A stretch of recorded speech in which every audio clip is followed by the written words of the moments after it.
Hello everyone, स्वागत है आप सभी का एग्जाम गुरु यूट्यूब चैनल में। दोस्तों, इस वीडियो में मैं आपको बीपीएससी शिक्षक भर्ती परीक्षा 2023 के लिए क्लास 1 से लेकर 5 तक के एग्जाम के लिए मैथ्स का प्रैक्टिस पेपर सॉल्व करवाने वाला हूं। यह प्रैक्टिस पेपर किरण पब्लिकेशन बुक की है और इससे पहले मैंने 2 वीडियो ऑलरेडी अपलोड कर रखा है। जिन लोगों ने अभी तक मेरा पिछला वीडियो नहीं देखा है तो आप चैनल के प्लेलिस्ट में जाकर उसे देख सकते हो। और गाइज, आज के मॉक टेस्ट में जितने भी क्वेश्चंस मैंने इंक्लूड किए हैं वो सारे के सारे एडवांस लेवल के क्वेश्चंस हैं और इसी लेवल के क्वेश्चंस आपको आने वाले पेपर में भी देखने को मिलेगा। अगर आप मैथ्स एंड रीजनिंग में वीक हो तो एग्जाम गुरु चैनल को सब्सक्राइब कर लें और इसके बेल नोटिफिकेशन को ऑन कर लें। इस चैनल पर दोस्तों आपको बीपीएससी शिक्षक भर्ती परीक्षा 2023 के लिए कंप्लीट मैथ्स एंड रीजनिंग का प्रैक्टिस सेट सॉल्व करवाया जाएगा। इसके साथ ही दोस्तों आप इस प्रैक्टिस सेट का पीडीएफ मेरे टेलीग्राम चैनल से डाउनलोड कर लेना। टेलीग्राम चैनल का लिंक आपको इसी वीडियो के डिस्क्रिप्शन बॉक्स में मिल जाएगा। चलिए दोस्तों, आज का वीडियो स्टार्ट करते हैं। तो देखिए, पहला क्वेश्चन आप सभी के सामने स्क्रीन पे है। क्वेश्चन में कह रहा है कि 3 व्यक्ति स्थान ए से स्थान बी तक यात्रा कर रहे हैं और उनकी चालों का अनुपात 4:3:5 है। स्थान बी पर पहुंचने में उनके द्वारा लिए गए समय का अनुपात क्या होगा।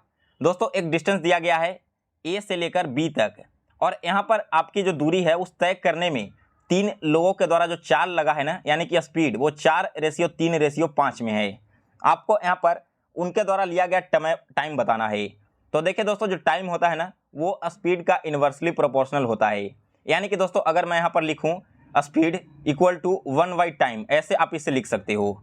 तो सबसे पहले हम क्या करेंगे, इस क्वेश्चन को सॉल्व करने के लिए 4, 3 और 5 इन तीनों का एलसीएम निकाल लेंगे। तो 4, 3 और 5 का एलसीएम हो जाएगा 60। अब आपको पहला टाइम निकालना है ना, तो इसका जो स्पीड है उससे इसे डिवाइड कर दो। यहाँ पर डिवाइड करोगे 60 को 4 से तो यह क्या हो जाएगा, 15 हो जाएगा। उसी प्रकार से 3 से डिवाइड करोगे 60 को यहाँ पर तो ये आपका हो जाएगा 20 और फिर 5 से डिवाइड करोगे तो आपका हो जाएगा 12। यानी कि दोस्तों इसके द्वारा लगने वाला टाइम का रेशियो है 15:20:12। अब यहाँ पर यह रेशियो कैसे आया दोस्तों, तो देखिए स्पीड इक्वल टू क्या होता है, डिस्टेंस अपॉन टाइम। हमें पता क्या करना है, टाइम पता करना है ना। तो टाइम पता करने के लिए हम डिस्टेंस अपॉन स्पीड लिखेंगे। ये जो हमारा 60 यूनिट आया ना एलसीएम, ये हमारा डिस्टेंस हो गया और इसे हम टाइम यहाँ पर रेशियो को पुट कर करके इसका वैल्यू निकाल लिए। तो आशा करता हूँ कि सभी लोगों को क्वेश्चन नंबर 1 समझ में आ गया होगा। ऑप्शन ए जो है इस क्वेश्चन का बिल्कुल राइट आंसर है। चलिए आगे बढ़ते हैं दूसरे क्वेश्चन की ओर। दूसरा क्वेश्चन देखिए क्या कह रहा है कि एक आयताकार मैदान की 3 भुजाओं पर तार का बाड़ लगाने हैं जहां 20 फीट लंबी एक भुजा बाड़ रहित होगी। यदि मैदान का क्षेत्रफल 680 वर्ग फीट हो तो कितने फीट लंबे तार की जरूरत पड़ेगी। तो देखिए, बात की जा रही है रेक्टेंगुलर मैदान की। रेक्टेंगल में एक आपका लेंथ होता है और एक आपका विड्थ होता है।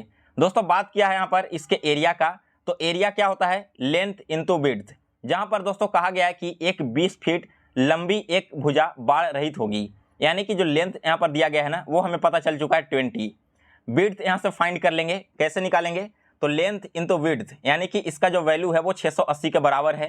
तो यहाँ से विड्थ का वैल्यू क्या हो जाएगा, 680/20, ये कट जाएगा आपका 34 बार में।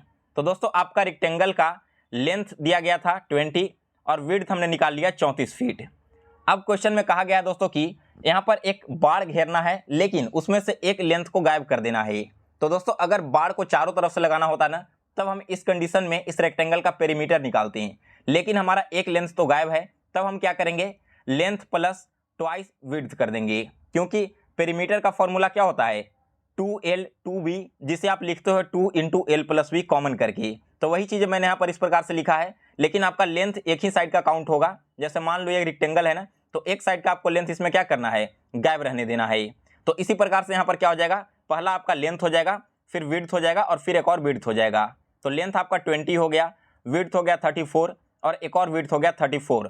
सभी को ऐड कर दोगे तो ऐड करने के बाद इसका वैल्यू आएगा दोस्तों 88 फीट, यानी कि डी ऑप्शन इस क्वेश्चन का करेक्ट आंसर है। इसके बाद अगला क्वेश्चन है 3 नंबर। ए एक काम को 10 दिनों में कर सकता है एवं बी उसी काम को 15 दिनों में कर सकता है।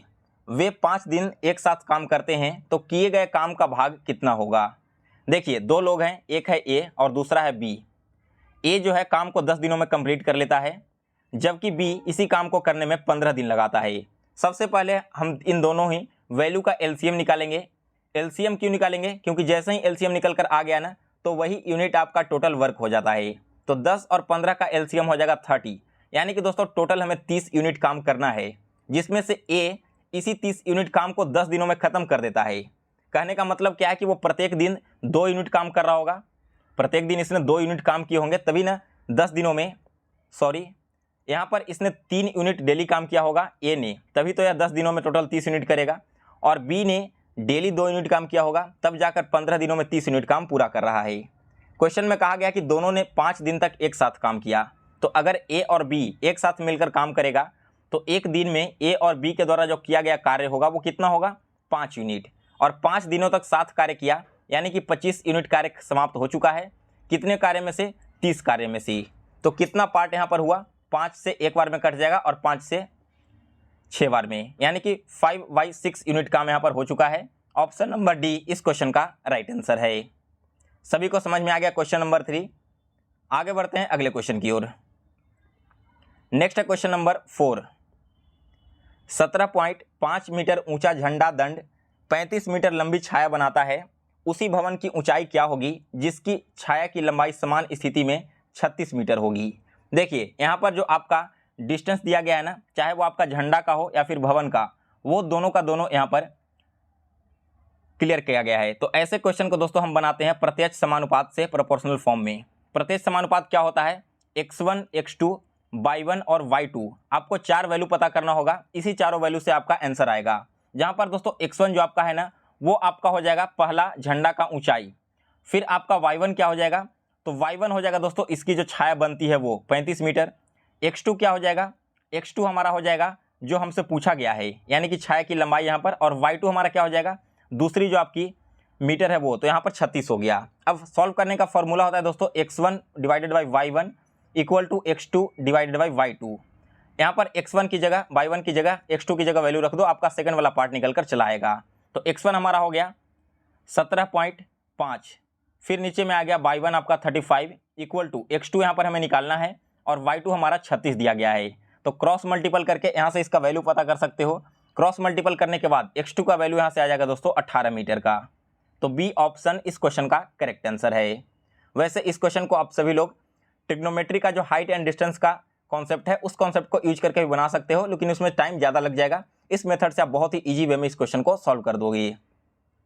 इसके बाद अगला क्वेश्चन है 5 नंबर। एक निश्चित धनराशि को ए एवं बी के बीच 4:3 के रेशियो में बांटना है। यदि ए का कुल हिस्सा 2400 रुपया है तो टोटल यहाँ पर धनराशि कितनी होगी? देखिए 2 लोग हैं, पहला है ए और दूसरा है बी। इसे दे रहा है 4x और इसे दे रहा है 3x यूनिट। अब कहा गया कि ए का जो हिस्सा है वो 2400 है, यानी कि दोस्तों अगर 4x का वैल्यू 2400 है तो x का वैल्यू क्या हो जाएगा? x का वैल्यू यहाँ से निकल कर आ जाएगा 600। ठीक है, हमसे पूछा गया कि टोटल धनराशि कितनी है, तो टोटल यहाँ पर 4x और यहाँ पर 3x यानी कि 7x धनराशि है, जहाँ पर x का मतलब होता है 600 रुपये। मैंने अभी आपको निकाल के बताया ना, तो 7x का वैल्यू क्या हो जाएगा? 4200। तो डी ऑप्शन इस क्वेश्चन का करेक्ट आंसर है। इसके बाद अगला क्वेश्चन 6 नंबर। एक वस्तु को 4% एवं 6% के लाभ पर बेचने पर विक्रय मूल्यों का अंतर 5 रुपये है, तो दोनों विक्रय मूल्यों का अनुपात क्या होगा? देखिए 2 ऑब्जेक्ट को बेचा जा रहा है, एक को 4% के लाभ पर, दूसरे को 6% के लाभ पर। दोनों के बीच का जो विक्रय मूल्य है ना उसका अंतर 5 रुपये है, यानी कि दोस्तों 6% और 4% के बीच का जो डिफरेंस है वो हमारा 5 रुपये का होगा। हम कह सकते हैं कि 2% का वैल्यू 5 है, तो यहाँ पर 100% का वैल्यू क्या हो जाएगा? ये आपका हो जाएगा 250। आपने समझा यहाँ तक? और ये 100% मैंने क्यों निकाला? क्योंकि 100% जैसे ही आप इसका निकाल लोगे ना तो ये जो आपका 250 है वो कॉस्ट प्राइस हो गया। तो हमें यहाँ पर पता चल चुका है कि सीपी इस ऑब्जेक्ट का था 250 रुपया। अब दोस्तों 250 के पहले ऑब्जेक्ट को 104 रुपये में बेचा जा रहा है, यानी कि 104% के प्रॉफिट पर, और 250 के ऑब्जेक्ट को 106% पर बेचा जा रहा है। तो हमें इन दोनों का रेशियो निकालना है। 250 से 250 कैंसिल हो गया, 104 कटेगा 52 बार में, सॉरी 52 बार में, और 106 कटेगा 53 बार में। तो यहाँ पर दोस्तों इसके विक्रय मूल्य का रेशियो हो गया 52/53, यानी कि ऑप्शन नंबर ए इस क्वेश्चन का करेक्ट आंसर है। इसके बाद अगला क्वेश्चन है 7 नंबर। 7वां क्वेश्चन में देखिए क्या कह रहा है कि 987 गुना 273 प्लस 987 गुना 727 का वैल्यू क्या होगा। देखिए इस क्वेश्चन को बिना मल्टीप्लाई किए कम टाइम में कैसे सॉल्व करते हैं। यहाँ पर दोनों ही इक्वेशन में आपको कुछ कॉमन दिख रहा होगा। कॉमन क्या है 987, तो 987 को हम बाहर लिख लेते हैं। बाकी बच गया हमारे पास 273 और प्लस में बच गया 727। 273 और 727 को ऐड करोगे तो यह हो जाएगा दोस्तों 1000 और इसे गुना कितना से करना है 987 से।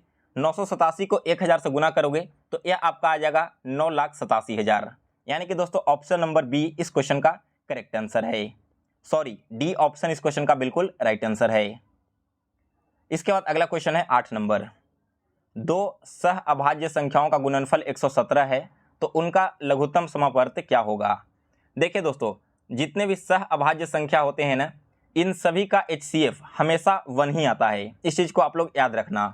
और एक फॉर्मूला होता है HCF into LCM equal to पहली संख्या गुनी दूसरी संख्या। तो दोस्तों यहाँ पर क्या दिया गया है, दो सह अभाज्य संख्याओं का गुणनफल। तो गुणनफल यानी कि x इंटू वाई, ये तो हमें पता चल चुका है 117 है।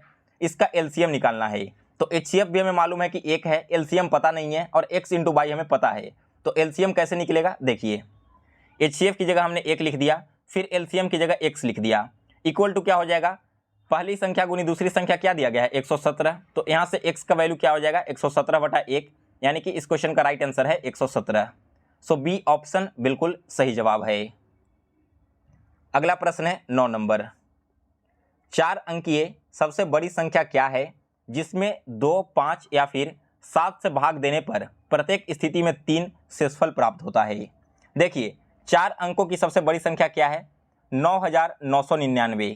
अब इसे आप 2, 5 और 7 से डिवाइड करोगे, लेकिन 2, 5 और 7 से अलग अलग डिवाइड करने की जरूरत नहीं है। इसका आप LCM निकाल लेना, जो आपका कॉमन नंबर आएगा उसी से डिवाइड करना है। तो 2, 5 और 7 का LCM 70 है। 70 से अगर आप इसे डिवाइड करोगे तो डिवाइड करने के बाद दोस्तों आपको लास्ट में 59 रिमाइंडर बच जाएगा। तो आपको क्या करना है 9,999 में से 59 को घटा लेना है। घटाओगे तो यह आपका आ जाएगा 9,940। ये हमारा दोस्तों संख्या हो गया। अब क्वेश्चन में क्या कहा गया कि 3 शेषफल बचता है, तो ये तो हमारा वो संख्या हो गया ना जो डिवाइड हो जाएगा 2, 5 और 7 से। अब इसमें अगर हम 3 ऐड करके और लिखेंगे तभी तो हमें वो संख्या पता चलेगा जिसमें डिवाइड करने पर हमेशा 3 शेषफल बचेगा। तो वो संख्या हो गया 9,943, यानी कि डी ऑप्शन इस क्वेश्चन का करेक्ट आंसर है। इसके बाद 10वां क्वेश्चन देखिए। इस क्वेश्चन को आप सभी को सॉल्व करना है 1/5 गुना 6 प्लस 1/6 गुना 7 प्लस 1/7 गुना 8 प्लस 1/8 गुना 9 और प्लस 1/9 गुना 10। तो आप सभी लोग इस क्वेश्चन को सॉल्व कीजिए और सॉल्व करके मुझे कमेंट बॉक्स में आंसर जरूर बताना। अगला क्वेश्चन क्या कह रहा है 11 नंबर। एक गेंद पहली उछाल में जिस ऊंचाई से गिरी है उसकी 3/4 ऊंचाई तक उठती है। तो आपको बताना है दोस्तों कि यदि गेंद को 32 मीटर की ऊंचाई से गिराई जाए तो दूसरी उछाल में तय की गई दूरी क्या होगी। क्वेश्चन में क्या कहा गया कि अगर हम एक गेंद को मान लो ऊपर की ओर उछालते हैं तो गेंद वापस से क्या होगा जमीन पर आएगा, और जमीन के आने के बाद दोबारा जब वो उछलेगा ना तो उसकी जो उछाल है वो 3/4 होगी। यानी कि यहाँ पर सबसे पहले 32 मीटर ऊंचाई पर लिया गया, इसके बाद जमीन पर आया होगा वापस बॉल, तो पहला जो उछाल लिया होगा ना वो कितना का होगा 3/4 का होगा। लेकिन हमें निकालना है दूसरा उछाल, तो इसका 3/4 और निकाल देंगे। 4 से 32 कटेगा 8 बार में, 4 से 8 कटेगा 2 बार में, 2 गुना 3 6 और 6 गुना 3 18। यानी कि दोस्तों यहाँ पर दूसरी उछाल में टोटल 18 मीटर की ऊंचाई तक जाएगा। ऑप्शन नंबर ए इस क्वेश्चन का करेक्ट आंसर है। इसके बाद अगला क्वेश्चन देखिए 12 नंबर। बहुत ही शानदार सा क्वेश्चन है। निम्नलिखित आकृति में 2x + 15 का मान क्या होगा। एक यहाँ पर ट्रेंगल है ABC, इसके बाद एक आपका एक्सटेंड कर दिया गया है BC को D तक। यहाँ पर एक्सटर्नल एंगल है एंगल X। आपको बताना है कि इस X का वैल्यू निकालिए और फिर इससे आपको 2x + 15 पता करके बता देना है। दोस्तों मैं आपको एक थ्योरम बताता हूँ। जब भी कोई ऐसा ट्रायंगल हो और इसका जो साइड है वो आगे एक्सटेंड कर दिया जाए तो ये जो हमारा आउटर एंगल है ना वो बराबर होता है सामने वाली दोनों भुजाओं की। ये जो आपको दिख रहा है ना एंगल A और एंगल B, इन दोनों एंगल को ऐड करने पर हमें जो प्राप्त होगा ना वही आपका एंगल X हो जाता है। तो यहाँ पर एंगल X का मान क्या होगा 60 डिग्री और 45 डिग्री को ऐड करेंगे, ऐड करने पर मिलेगा 105 डिग्री। यानी कि दोस्तों हमने आउटर एंगल तो पता कर लिया, एक्सटीरियर एंगल हमारा 105 है। हमें पता करना है 2x + 15। तो इसका अगर हम 2 करेंगे तो यह क्या हो जाएगा 210 हो जाएगा, और इसमें अगर हम 15 ऐड कर देंगे तो यह आपका हो जाएगा 225 डिग्री। यानी कि सी ऑप्शन इस क्वेश्चन का करेक्ट आंसर है। सो गाइज टोटल आपके 25 मैथ के क्वेश्चंस हैं, जिसमें से मैंने 12 आपको आज सॉल्व करवा दिया है। बाकी के 13 क्वेश्चंस आपको कल इसी चैनल पर अपलोड किया हुआ मिल जाएगा। इसके अलावा कल से मैं आप लोगों के लिए रीजनिंग एंड जीके जीएस का भी सेशन अपलोड करूंगा इसी चैनल पर। तो आप सभी लोग चैनल को जरूर सब्सक्राइब कर लें और इसके बेल नोटिफिकेशन को ऑन करना ना भूलिएगा। दोस्तों आप सभी लोग आज के इस लेक्चर का PDF मेरे टेलीग्राम चैनल से डाउनलोड कर लो। टेलीग्राम चैनल का लिंक आपको इसी वीडियो के डिस्क्रिप्शन बॉक्स में मिल जाएगा। मिलते हैं दोस्तों फिर से एक नए वीडियो में। अगर आपको वीडियो पसंद आया हो तो इसे लाइक और शेयर करें। आप सभी को एग्जाम के प्रिपरेशन के लिए बेस्ट ऑफ लक।